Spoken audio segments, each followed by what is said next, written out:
In today's math lesson, we're going to add and subtract radical expressions. When we do this, we're going to add and subtract roots just like they were variables. Let's see what that means. So if I had an example here of just 9 minus 4, you would say, oh, well, that's 5. I'd say, great. And if I said, okay, what about 9x minus 4x? Then you'd say, oh, well, that's just 5x. And I'd say, yeah, that's true. Cool.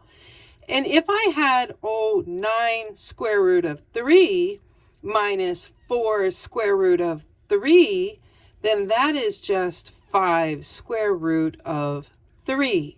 So we have the same rules of adding and subtracting as far as 9 minus 4, but just like with variables, you have to have the same variable in order to do the subtracting, the combining like terms. And thus you have to have the same root in order to, again, combine like terms and do that subtracting.